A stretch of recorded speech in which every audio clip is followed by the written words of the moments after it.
C'est Jésus-Christ le Seigneur que nous prêchons. C'est Jésus-Christ le Seigneur que nous prêchons. C'est Jésus-Christ le Seigneur que nous prêchons. Que le Seigneur Jésus-Christ vous bénisse. Un mot de prière. Nous te disons merci Père. Encore une fois merci parce que c'est une occasion que tu nous accordes pour parler de toi, de ton royaume, afin d'aider un de tes enfants quelque part. Sois béni Seigneur, en me bénissant moi-même pour que la gloire soit pour toi. Bénis aussi cette radio Luzingo, qu'elle soit une bénédiction Seigneur pour tant d'autres, afin que la gloire soit à toi. Dans le nom de ton Fils Jésus, j'ai ainsi prié Père. Amen. Pour aujourd'hui, j'aimerais parler sur les loges. Les loges. Des loges. Mais j'aimerais d'abord lire une écriture, on y reviendra sur cela. Dans 2 Corinthiens chapitre 6, versets 14 à 18, il est dit: ne vous mettez pas avec les infidèles sous un joug étranger, car quel rapport y a-t-il entre la justice et l'injustice? Ou qu'y a-t-il de commun entre la lumière et les ténèbres? Quel accord y a-t-il entre Christ et Bélial? Ou quelle part a le fidèle avec l'infidèle? Quel rapport y a-t-il entre les temples de Dieu et les idoles? Car nous sommes les temples de Dieu vivant. Comme Dieu l'a dit, j'habiterai et je marcherai au milieu d'eux. Je serai leur Dieu et ils seront mon peuple. C'est pourquoi, sortez du milieu d'eux et séparez-vous, dit le Seigneur. Ne touchez pas à ce qui est impur et je vous accueillerai. C'est comme je viens de le dire, j'aimerais parler sur les loges. Si nous prenons le mot loge,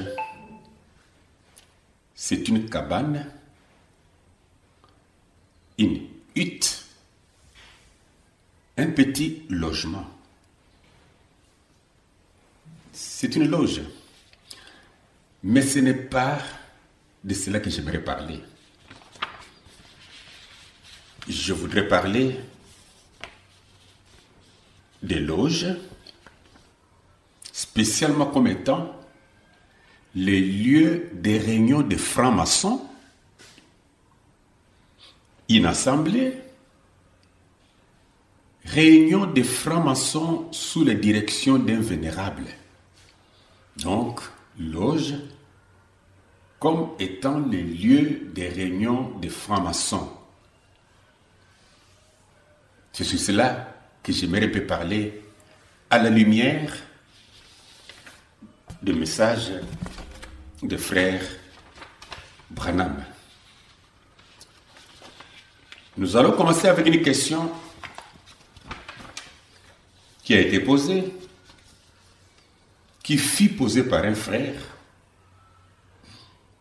Il posera cette question à Branham. Si un homme ou un chrétien pouvait être, bien sûr, un chrétien, et puis aller chez les francs-maçons pour y être un franc-maçon. C'est dans Questions et réponses du 15 octobre 1961, au paragraphe 132. Écoutez la question. Frère Branham, est-ce mal d'appartenir à une loge telle que les francs-maçons après qu'on est devenu chrétien? Écoutez la réponse. Non, monsieur. Vous soyez chrétien où que vous soyez, peu importe où vous êtes, vous pouvez toujours rester un chrétien. La question était bien posée.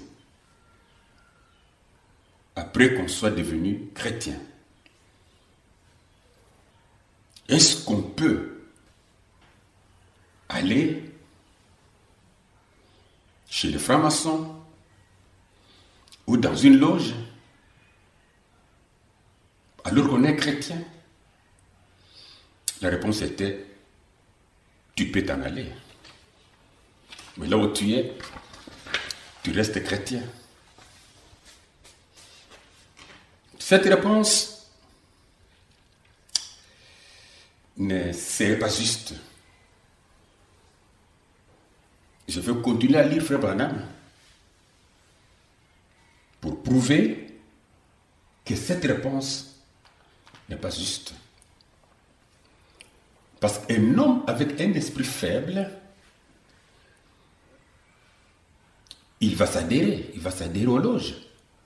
Rien que par cette réponse. Il dit, je serai chrétien, mais je peux être dans n'importe quelle loge. Le Lions Club, la Maïkari, mais je suis chrétien. Et quand on lui posera la question, il dira, non, mais le prophète a dit. Lisons un peu quelque chose encore. Dans que votre lumière luise ainsi devant les hommes. 3 septembre 1961, paragraphe 47. Écoutez, nous pouvons nous joindre à la franc-maçonnerie. Là, il est dit dans l'Église que nous pouvons nous joindre à la franc-maçonnerie et aux Old Followers. C'est une organisation sociale et bénévole qui a commencé en Angleterre ou à n'importe quelle autre loge. Se joindre à une loge serait tout aussi bien. Mais nous devons prêcher un évangile qui attire les gens affamés, qui attrapera ceux qui ont faim et soif de la justice. Se joindre à une loge serait tout aussi bien. Donc tu peux te joindre à une loge. C'est aussi bien. Mais nous devons prêcher un évangile qui attire les gens affamés. Alors j'aimerais peut-être qu'on sache exactement, là dans les loges, ils adorent qui? Ils croient quoi? Pour qu'un chrétien puisse quitter et aller se joindre à une loge, alors qu'il est déjà chrétien. Quel rapport y a-t-il entre les temples de Dieu et les idoles? Mais là, c'est Branham qui parle à ses fidèles. Quelque part encore dans Jésus se tenant sur l'autorité de la parole, 17 février 1954, au paragraphe 5, il dit, je ne sais pas si j'avais donné le paragraphe que votre lumière luise ainsi devant les hommes, c'est le paragraphe 47. Ici maintenant c'est le paragraphe 5. Je n'ai rien contre les loges. Jésus se tenant sur l'autorité de la parole, 17 février 1954. Je n'ai rien contre les loges. Mais la franc-maçonnerie, les Old Fellows, ou n'importe quelle loge serait tout aussi bonne s'il s'agissait que de côté cérémonie. Ah bon, là, ils ont des cérémonies. D'accord. Elles ont leur bon côté et leur mauvais côté, juste comme l'Église. En lisant ce que j'ai lu ici, nous voyons Branham placer les loges, que cela soit la franc-maçonnerie ou n'importe quelle loge, dans le même niveau avec l'Église. Les loges ont leur bon côté et mauvais côté. C'est comme l'Église également a son bon côté et ses mauvais côtés. Donc, on peut se joindre, il n'y a pas un problème. Dans la communion par la rédemption, 3 avril 1955, au paragraphe 65. Vous pouvez aller vous joindre au MOZ, c'est encore une loge. Au ELK, c'est encore une loge. Ou au Odd Fellows, à ces loges-là, elles sont très bonnes. Ces loges-là sont très bonnes. Elles sont bien. Mais ce n'est pas de ce dont je parle ce matin. Je parle de la communion avec Christ l'Éternel. Une question a été posée. Est-ce qu'on peut être chrétien et aller se joindre aux francs-maçons? On a dit, il n'y a pas de problème. Vous pouvez vous joindre. Les loges sont bien. Il n'y a aucun mal dans cela. Vous pouvez vous joindre aux loges. Comme l'Église a ses bons côtés et ses mauvais côtés, de la même manière, les loges ont leurs bons côtés et leurs mauvais côtés. Allez vous joindre. Mais moi, je voudrais épargner un esprit faible dans tout cela. Parce qu'on ne pourra jamais servir des maîtres. Pas possible. N'ayez pas peur. C'est moi, 14 avril 1961, paragraphe 49. Je crois que les francs-maçons, c'est très bien. Mais la loge maçonnique ne remplacera jamais l'Église, ni le sang de Jésus-Christ. Toute ma famille est composée de francs-maçons. Et ils sont très bien comme loge. Mais elle ne remplacera jamais l'Église. Ok. C'est que les francs-maçons, la franc-maçonnerie, ces loges ne remplaceront jamais l'Église. Cela revient à dire que l'Église est meilleure parce que dans l'Église, il y a Christ Jésus et que chez les francs-maçons, il n'y a pas Jésus. Et s'il n'y a pas Jésus dans les francs-maçons, qu'est-ce que les chrétiens vont chercher chez les francs-maçons? Il est temps qu'on commence à réfléchir sur tout. On a grandi. Donc, toute sa famille était dans les francs-maçons, dans la franc-maçonnerie. C'est ce qu'il dit là. Dans la seconde venue du 20 février 1955, au paragraphe 14, il dit ceci. Nous aimerions remercier le... ...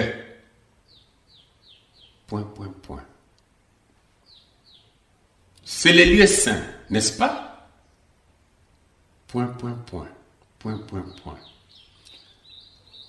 Ouvrant leurs portes... ... Les lieux saints... ... Donc c'est partout où je dis ... ce sont des parties qui sont coupées. Pourquoi les a coupées? Ils sont gentils envers moi. Mais qui sont gentils avec toi parce que tout est coupé ici? Ils sont gentils envers moi. Partout où je suis allé, ils ont ouvert leurs portes. Et ils m'ont accordé l'occasion de parler. ... Ils ont ouvert leurs portes. ... Je suis l'unique de ma famille, chez mon père, ou du côté de ma mère, ou aussi du côté de ma femme. ...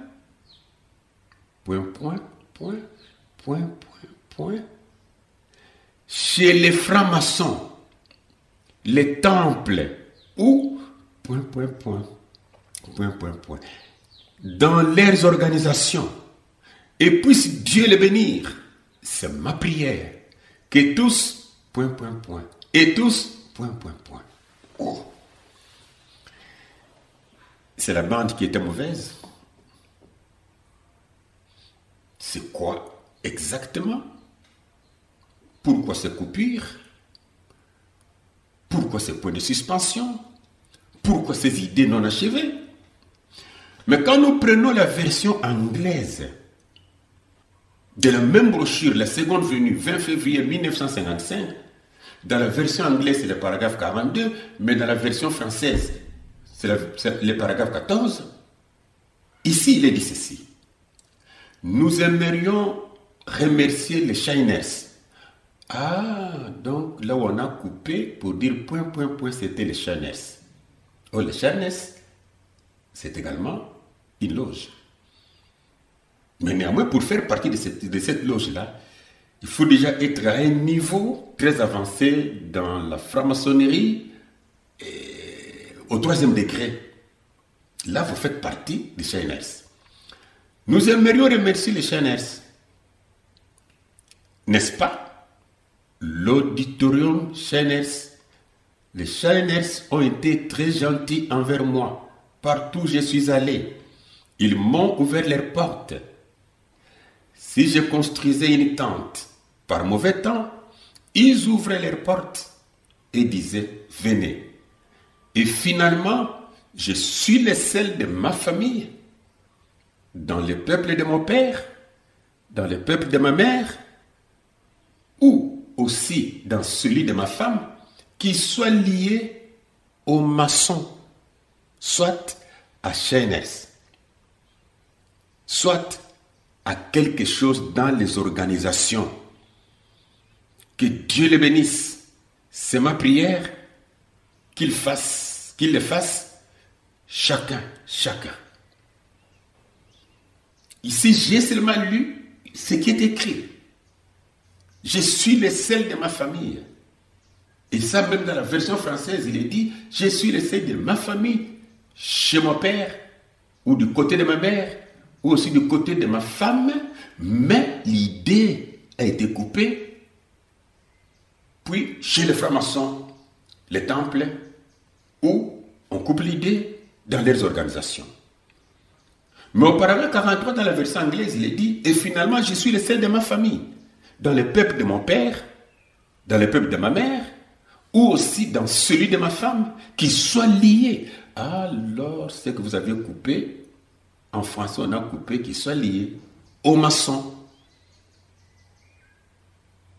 soit aux Shiners. Ah, donc, tu es lié. Bon, moi, je ne dis pas que tu es dedans. Non, tu es lié, peut-être par amitié, mais tu es lié aux francs-maçons et aux Shiners. Mais est-ce que ces organisations, ces loges-là sont bonnes d'abord pour un chrétien? C'est peut-être en lisant Frère Branham lui-même qu'on trouvera que ce n'est pas bon. Ce n'est pas bon. C'est pourquoi si on peut reprendre 2 Corinthiens chapitre 6, verset 14. Ne vous mettez pas avec les infidèles, sous un joug étranger.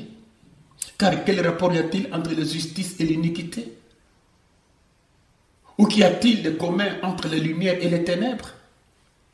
Quel accord y a-t-il entre Christ et Bélial? Quelle part a le fidèle avec l'infidèle? Quel rapport y a-t-il entre le temple de Dieu et les idoles? Le temple de Dieu et les loges. Quel rapport y a-t-il? Quel rapport? Dans Ephésiens chapitre 5, verset 11, la Bible nous dit: et ne prenez point part aux œuvres infructueuses des ténèbres, mais plutôt condamnez-les. Mais au lieu que Frère Branham les condamne, il ne les a pas condamnés. Oui, parce qu'il était ami à eux. Les hommes qui sont en prison, qui sont maintenant en prison, 10 novembre 1963, paragraphe 62. Je me souviens que Madame Roder se tenait près de moi, là-bas à l'hôpital. Elle et Madame Stewart, en fait, ce sont elles qui avaient payé ma facture d'hôpital. Mais elle, par l'entremise de l'association de son église et de Ku Klux Klan, elle a payé la facture d'hôpital pour moi. Les francs-maçons. Je ne pourrai jamais les oublier, peu importe ce qu'ils font ou quoi. Je ne pourrai jamais les oublier, peu importe ce qu'ils font ou quoi. Mais en tant que chrétien, condamner le mal, c'est la chose qu'on doit faire si la chose n'est pas juste. Ce n'est pas à cause d'une facture d'hôpital qu'on a payée qu'on va blanchir les gens. Peu importe ce qu'ils font ou quoi. Ah, il y a des choses qu'ils font aussi. Il y a quelque chose qui reste gravé à moi, voyez. C'est ce qu'ils ont fait pour moi en payant la facture chez le docteur Ida. Mais la femme dont on parle ici est liée au Ku Klux Klan. Or, ce Ku Klux Klan, en abréviation, on les appelle KKK. C'est une société secrète terroriste et suprémaciste blanche des États-Unis, fondée au Sud. Le 24 décembre 1865, leur idéologie, c'est faire l'opposition à l'immigration, du racisme, et ils sont anti-noirs, anti-catholiques, anti-communistes, anti-féministes. Ils s'opposent à ça. Anti-sionistes. Et quand on parle de sionisme, on voit Israël. Leur but, c'est le refus du 13e amendement de la Constitution des États-Unis. Or, le 13e amendement a aboli, c'est l'abolition de l'esclavagisme et la servitude involontaire, qui fut signée le 6 décembre 1865. Ce Ku Klux Klan avait une mode opératoire. Pour eux, on assassinait les gens. C'est comme ça que Martin Luther King était assassiné, Kennedy était assassiné, des choses comme ça, des attentats, des fusillades, des tortures, des incendies peuvent brûler votre maison, lynchage, on peut vous lapider, les enlèvements et la corruption. Le frère Branham dit, peu importe ce qu'ils font, même pendant qu'ils sont les anti-noirs, même si Kennedy a été tué ou assassiné, Martin Luther King, c'est parce qu'ils ont pris part. Ils ont pris position pour les Noirs, pour abolir, afin qu'il y ait l'égalité entre hommes blancs et noirs. Et ce Ku Klux Klan et les autres sont intervenus pour dire, nous ne voulons pas l'homme noir. Mais peu importe ce qu'ils font, à cause d'une facture de l'hôpital. C'est une reconnaissance qui est bonne. Mais frère Branham aussi avait un problème avec l'homme noir. Là, je pourrais en développer un autre jour. Mais lisons quand même quelque chose. Dès ce moment, dès mars 1960, même nous sommes sur les loges, paragraphe 31. Combien je veux me souvenir des moments dans un vieux petit salon qui a servi d'église, là où les gens de couleur étaient en train de prêcher l'évangile. J'étais du sud et je n'aimais pas les gens de couleur. Et une vision est apparue et m'a dit où aller trouver la chose. J'ai rencontré Dieu et dès ce moment-là, j'ai été changé. Il n'aimait pas les gens de couleur. Parce qu'il était du Sud. Et si vous prenez maintenant cette organisation de Ku Klux Klan, vous allez remarquer que ces suprémacistes blanches, ces suprémacistes blancs des États-Unis ont fondé leur mouvement ici au Sud. Branham dit qu'il était du Sud. Ils ont fondé ça au Sud. J'ai donné la date, le 24 décembre 1865.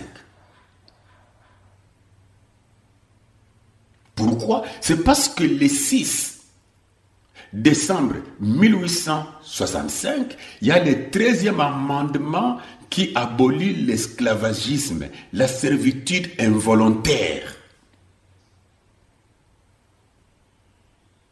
On abolit l'esclavagisme le 6 décembre 1865, le 24 décembre 1865, ils vont faire leur mouvement ici avec l'idéologie d'être un anti-noir. Pourquoi vous voulez que l'homme noir soit comme nous?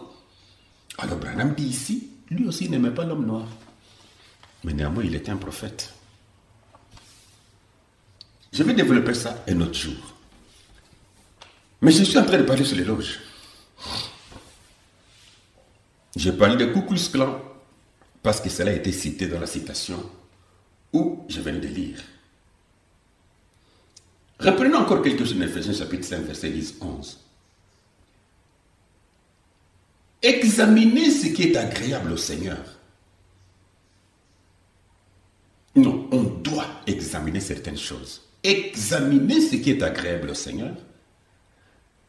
Et ne prenez point part aux œuvres infructueuses des ténèbres, mais plutôt condamnez-les. Mais plutôt condamnez-les. Car il est tenté de dire ce qu'ils font en secret. Même ces loges, ils jurent les secrets. Ils ne peuvent pas dire ce qu'ils font publiquement comme ça. Non. Mais la Bible nous dit, nul ne peut servir des maîtres. Dans Luc, chapitre 16, verset 13, la Bible dit, nul serviteur ne peut servir deux maîtres, car ou il haïra l'un et aimera l'autre, ou il s'attachera à l'un et méprisera l'autre. Vous ne pouvez servir Dieu et Mammon. Est-ce possible qu'on serve Dieu et l'autre Dieu là qui est dans la franc-maçonnerie, dans les loges? Je ne crois pas que c'est le même Jésus. C'est Jésus que Paul a servi. C'est Jésus de Nazareth. Même si on l'appelait Jésus, mais ça ne serait pas Jésus de Nazareth.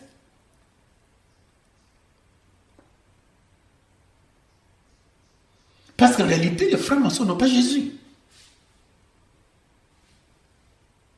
Et Branham en parle même. Même en son temps-là, il dit quelque chose comme ça. Donc leur maître ne pouvait pas être Jésus. Dans Apocalypse chapitre 5, première partie, 11 juin 1961, au paragraphe 115 et 116. Écoutez, comment pouvez-vous, et les divertissements de cette église, plutôt, comment pouvez-vous, et les divertissements de votre église, vous comparer à la loge des francs-maçons ou à l'un de ces groupes? Des gens qui se divertissent, ça c'est leur domaine. N'essayez pas d'aller dans leur camp. Mais nous avons quelque chose qu'ils n'ont pas. Nous avons Jésus. Que vienne ici s'il désire quelque chose. Demeurer en Christ. Nous avons Jésus. Ils ne peuvent avoir Jésus à moins qu'ils viennent ici. Et lorsque nous allons là-bas, nous sommes hors de son camp. Nous voyons les discours changer ici, parlant toujours de la franc-maçonnerie. Il dit, mais comment vous allez vous divertir comme ces francs-maçons avec les loges? Il dit, n'allez pas là-bas.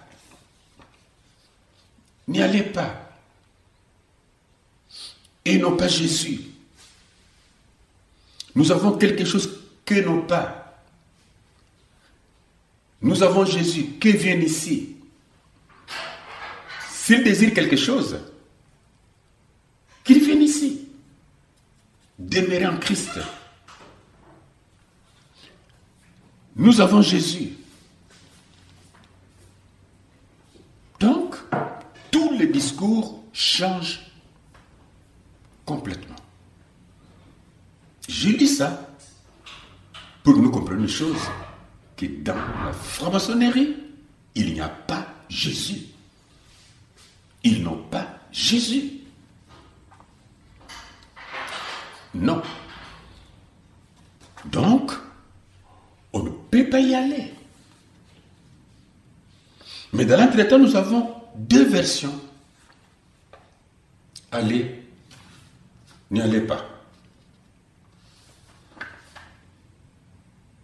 Continuez encore un tout petit peu. Dans la communion par la rédemption, 3 avril 1955, paragraphe 65,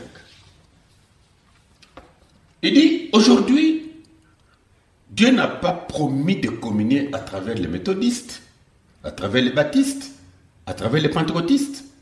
Il a promis de communier en Jésus-Christ. C'est là que vous avez communion. Vous pouvez communier avec vos compagnons de la race humaine, vous joindre à eux. Vous pouvez aller vous joindre aux Moses, aux Elk, ou aux Odd Fellows, à ces loges-là. Elles sont très bonnes. Elles sont très bien. J'avais déjà vu ça. Elles sont très bonnes.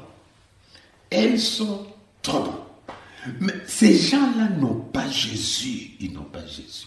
On va se joindre à eux. Pourquoi? Parce qu'ils n'ont pas Jésus. On ira faire quoi chez eux? Ce n'est pas possible. J'ai entendu un ami dire que non, au temps de Frère Branham, les loges, même la franc-maçonnerie n'était pas comme celle d'aujourd'hui. Au temps de Frère Branham, la franc-maçonnerie était sans problème. Ils avaient Dieu. Tout était bien. Sans un pomme dedans. Mais celui qui a dit d'aller chez le franc-maçon, c'est Branham. Et Branham qui a dit là est prophète. Alors qu'un prophète, c'est celui qui voit trop loin. Trop loin. Si nous disons que la franc-maçonnerie n'était pas démoniaque au temps de Branham, c'est devenu démoniaque en ce temps que nous vivons, comme je viens de le dire, et que nous puissions, et qu'il pouvait dire à ces gens en son temps de s'adhérer, mais dans sa qualité de prophète, il aurait quand même su, parce qu'il en a beaucoup parlé, il aurait su, Dieu lui aurait montré, faites attention, ne dites pas que les gens s'adhèrent, que les gens puissent aller là-bas, parce que dans les années qui viendront, la franc-maçonnerie deviendra démoniaque, satanique, vers le XXe siècle. Nous avons un prophète comme Isaïe. 800 avant que Jésus ne naisse, Isaïe a vu. Mais pourquoi un prophète pouvait parler de l'adhésion sans voir ce qui serait demain?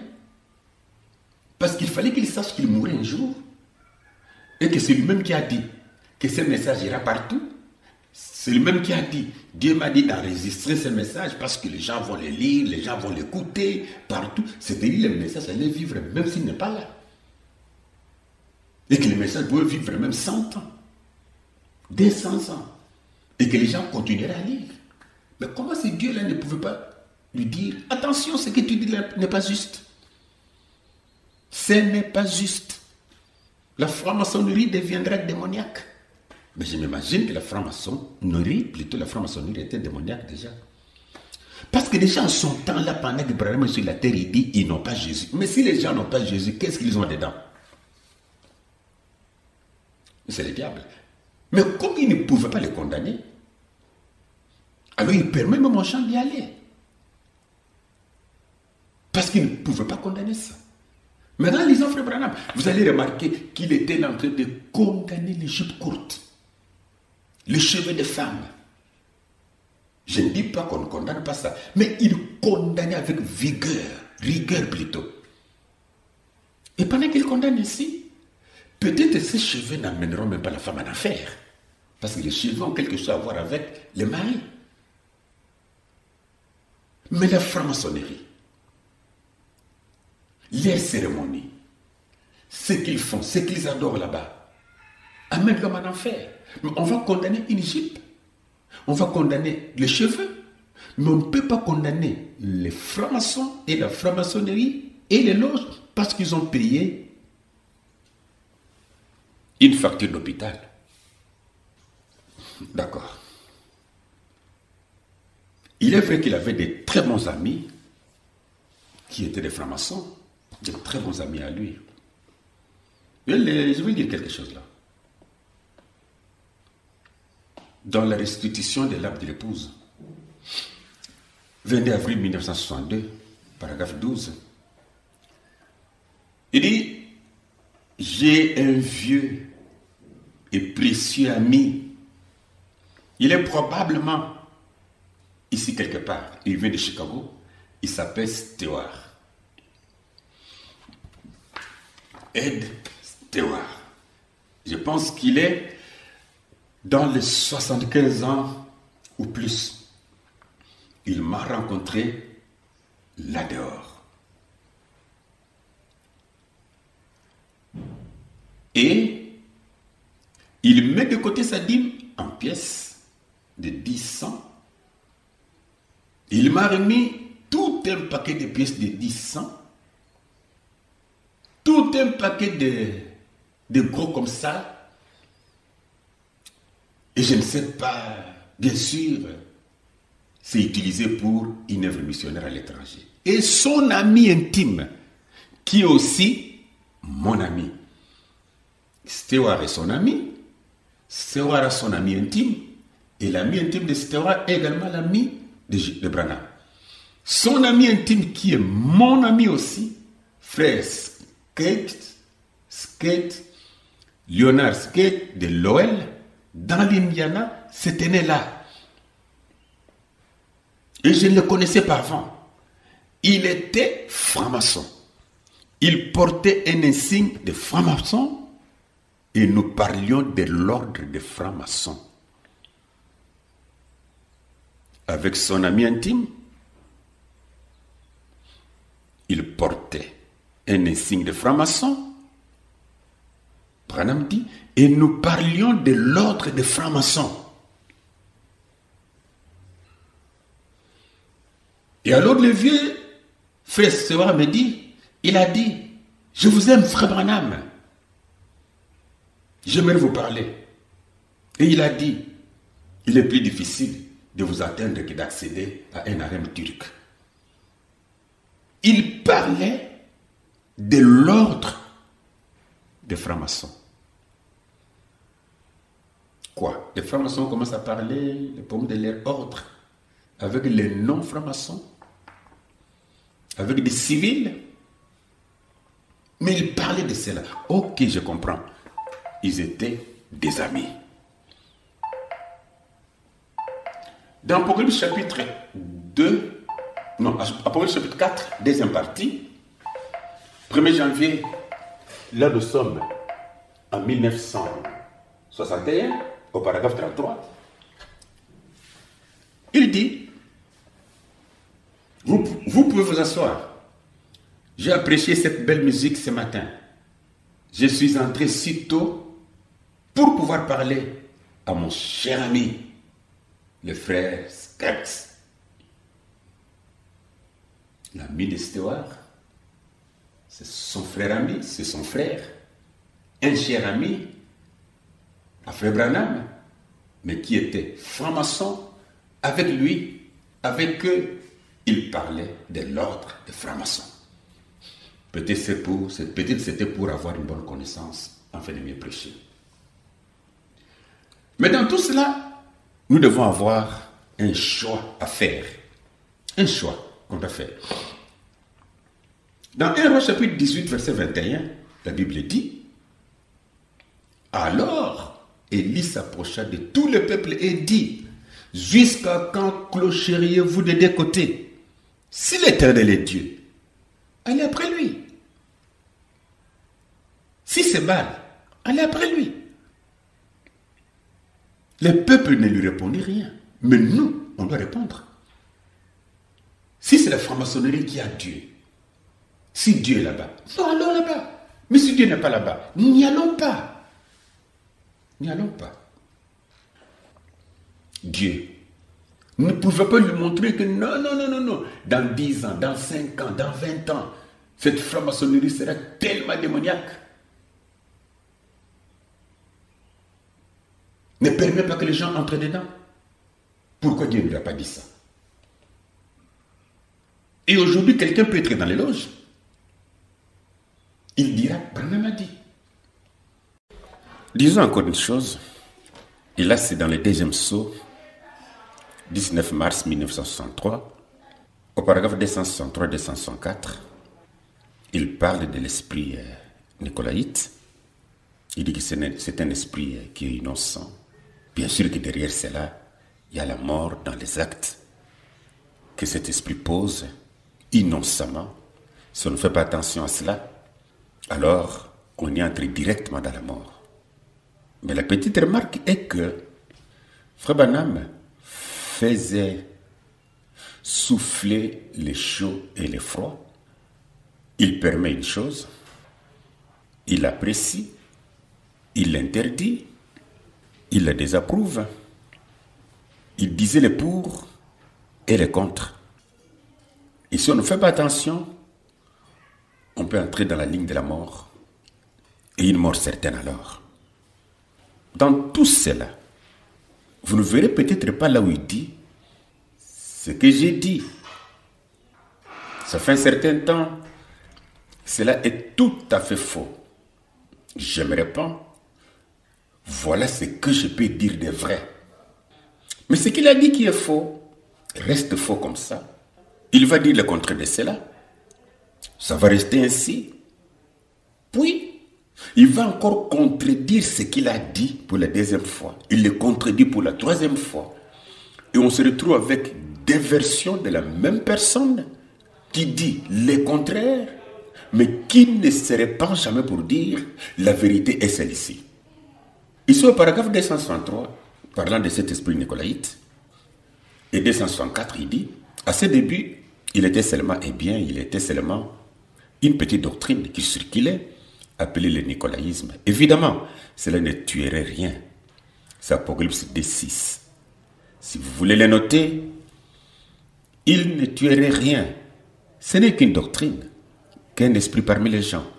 Là, il ne tuerait rien. Oh, il était tellement innocent, monté sur le cheval blanc. Eh bien, vous savez, on pourrait avoir une grande église mondiale. On pourrait l'appeler l'église universelle.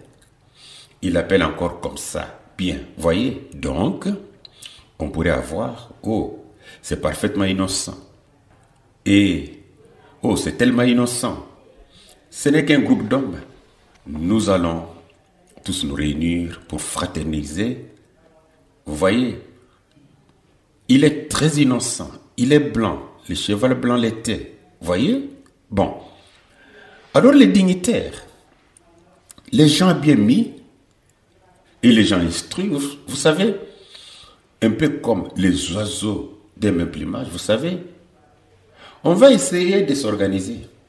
Et eux, les pauvres, eh bien, s'ils veulent continuer à patauger, bien d'accord. Mais nous, on va avoir une meilleure classe de gens pour venir à notre église. Si on peut se séparer d'eux, ici, on va le faire. On va se faire. On va se faire un groupe de francs-maçons et ainsi de suite. Vous savez, on va arranger les choses un peu mieux. Ou des odd fellows, des curieux personnages. Ça, ils le sont.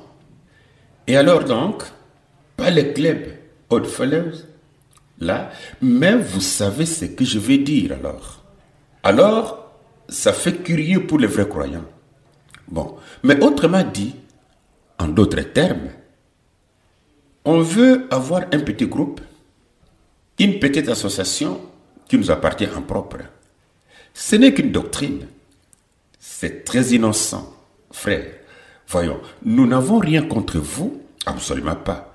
Vous êtes bien gentils, mais vous savez, nous estimons que, vu que nous avons des commerces et tout, ce serait mieux pour nous si on se réunissait seulement entre nous, voyez, et ça a continué comme ça jusqu'à ce que finalement, ça se produise. Oui, monsieur, se réunir.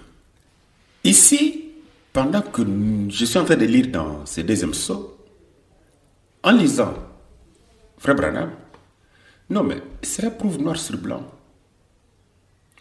qu'il n'est pas tout à fait d'accord avec la franc-maçonnerie ou ses loges. Parce qu'il attribue cela à l'esprit nicolaïte. Oui, c'est un esprit qui tue, mais il vient innocemment pour vous proposer certaines choses, pour dire non, on peut être ensemble, on peut faire notre franc-maçonnerie, on peut faire quelque chose dans notre église. Mais quand vous entrez dans cela, c'est la mort. Mais comme je l'ai dit au début, malheureusement, il ne reviendra pas pour dire, quand je vous avais dit qu'un chrétien peut être chrétien, quand on m'avait posé la question, et au même moment, être dans la franc-maçonnerie, là, il ne revient pas pour corriger ça. Il laisse ça. Et toutes les citations de programmes que j'ai lues, appréciant la franc-maçonnerie, pour pouvoir dire, ils sont meilleurs, comme l'Église est meilleure, ils ont leurs erreurs, comme l'Église a ses erreurs, là, rien n'est changé. Mais maintenant, un homme qui lit va se retrouver avec deux versions et il est dans le droit de choisir ce qu'il veut. C'est là où la mort entre. C'est ça qui fait qu'un homme peut être dans la franc-maçonnerie, qui est la mort, mais s'est levé avec une citation pour dire, il a dit. Revenons à Jésus seul. On n'aura pas de telles confusions. Ça, ce sont les confusions pour apporter la mort. Dans le 5e psaume, 22 mars 1963, là également il y a quelque chose. Il dit, vous, les francs-maçons, je veux vous faire remarquer, vous vous souvenez du signe de la croix? Vous savez de quoi je parle? Ok, les francs-maçons, vous vous souvenez du signe de la croix? Je sais de quoi, vous savez de quoi je parle. Donc, ces choses connues par les francs-maçons. Ah, ok. Frère Branham avait des amis qui étaient des francs-maçons. Il parlait avec eux sur l'ordre. Ah, c'est comme ça qu'il a compris. C'est comme ça qu'il a su les problèmes, les signes de la croix. Ah, c'est pourquoi il peut dire maintenant aux francs-maçons, vous les francs-maçons, vous connaissez les signes de la croix. Et vous connaissez et vous savez de quoi je parle. Mais mon souci, c'est parler à un chrétien. Parler à un enfant de Dieu. Lui dire que ce chemin n'est pas un bon chemin. Et que la Bible dit, sortez du milieu d'eux. Ne touchez pas à ce qui est impur. Et moi, le Seigneur votre Dieu, je vous accueillerai. Dans notre pays aujourd'hui, il y a trop de loges. Peut-être nos enfants qui sont dans les universités du pays, tellement qu'ils ont étudié, tellement qu'ils lisent bien. Ce n'est pas que ce que je lis ici. Nos enfants qui sont à l'université ne lisent pas ça. Ils lisent, ils disent, ouh, ça c'est le prophète qui a parlé.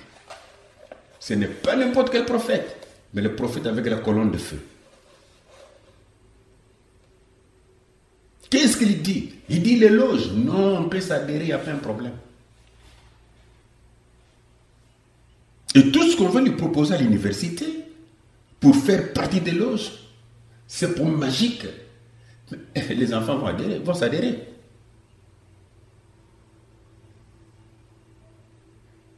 Parce que quand Branham peut dire, je n'ai rien contre les loges, rien.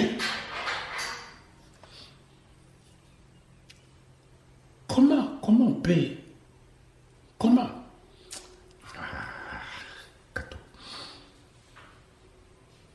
on peut dire qu'on n'a rien contre les loges? Ce sont les loges.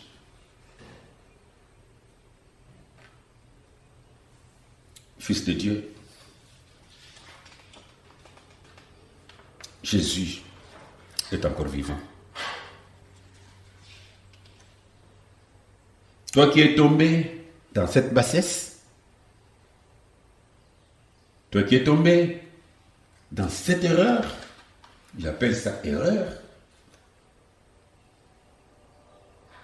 réveille-toi. Au nom du Seigneur Jésus, sors de ces cercles. C'est le cercle de la mort. Ils n'ont pas Dieu là-bas. Ils n'ont pas Jésus, ces loges.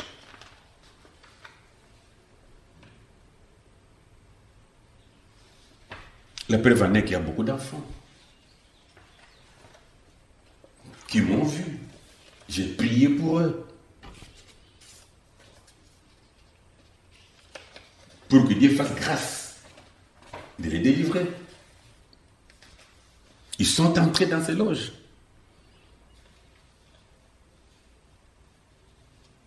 Mais quand cela a compliqué leur vie, voilà, ils vont venir vers moi. Pas seulement vers moi, mais il y a encore d'autres pasteurs qui sont consultés aussi pour qu'on puisse prier pour eux. Pourquoi ils viennent vers nous? C'est pas chez eux, il n'y a pas Dieu. Dans ces loges-là, il n'y a pas Dieu. Mais si j'ai lu ici une dizaine de citations, mais si on peut encore fouiller dans le message de Branham, on en trouvera beaucoup. Pourquoi ils pouvaient avoir tout le temps? Au lieu de prêcher Jésus, mais ils parlent pour que les gens s'adhèrent aux loges. Mais pourtant, ils pouvaient prendre des loges, sachant qu'il y a des loges, mais ils pouvaient en parler pour condamner cet esprit de loge, pour dire aux chrétiens, attention. Ce n'est pas une question d'hasard qui a été posée à Frère Branham. C'est-à-dire cet homme-là qui a posé la question, est-ce qu'on peut être chrétien et ensuite aller dans les loges? Il a vu quelque chose, parce que c'est quelqu'un qui pose la question à son pasteur. Mais nous avons Christ ici. Dans les loges, ils n'ont rien. Mais notre pasteur nous enseigne qu'on peut aller là-bas. Non, je vais lui poser la question. Voilà pourquoi il va poser une question directe. Est-ce qu'on peut être chrétien et aller dans les loges? Et son pasteur répond, aujourd'hui, il est le pasteur de beaucoup de gens. Il est un pasteur mondial. Il dit, il n'y a pas du mal. Vous pouvez vous adhérer dans n'importe quelle loge que vous voulez. Pourtant, dans les domaines de ces loges ici, il y a aussi un problème. Où les membres sont recrutés dans les églises. On doit faire trop attention. Tel qu'ici, je venais de lire ça d'ailleurs, il dit, nous pouvons nous joindre à la franc-maçonnerie. Il continue, à n'importe quelle autre loge. Il continue, se joindre à une loge serait tout aussi bien. Et si la franc-maçonnerie à l'époque était une loge chrétienne, donc toutes les autres loges aussi étaient chrétiennes, les autres loges étaient chrétiens. Vous qui vous êtes immergés dans ces choses, revenez à Jésus. Repentez-vous. Vous avez été induits en erreur. Et l'erreur dans laquelle vous êtes induite est mortelle. C'est ça qu'il faut aujourd'hui. Vous entrez dans beaucoup d'églises. Dites du message. Vous le trouvez avec un drapeau d'Israël. Drapeau d'Israël dans l'église au Congo. Mais le pasteur vous dira, c'est le drapeau d'Israël. Donc tu entends le nom Israël, c'est comme si quand on dit Israël, c'est Dieu. Mais pourtant, ils sont dans les loges, ces pasteurs.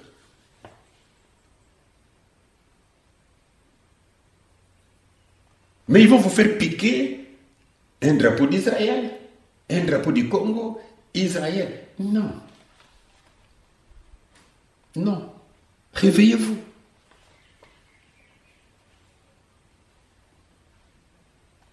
J'ai été en Israël. Je n'ai pas vu Dieu. Non.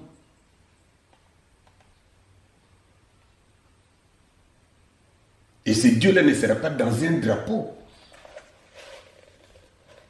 ou un petit drapelet qu'on vient mettre dans l'église.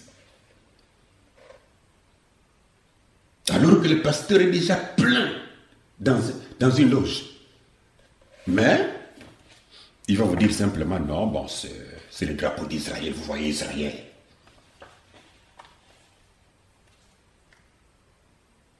Qu'est-ce que ce drapeau a à voir avec la parole de Dieu? Avec Christ? Avec sa mort, sa résurrection? Avec le Saint-Esprit, avec la vie éternelle? Qu'est-ce que ce drapeau a à voir dans l'église? Beaucoup de choses. Mais la plupart de ces pasteurs, ils ont lu, ils ont vu que la franc-maçonnerie et les loges ne sont pas mauvaises. Branham en a parlé. Mais en tant que votre frère, je vous dis, c'est très mauvais. Débarrassez-vous-en. Quittez ces loges. Quittez ces églises. Tenez Christ. C'est lui qui est la vie. Que le Seigneur Jésus-Christ vous bénisse. Et je remercie également la radio Luzingu. Merci. Merci encore une fois. Merci.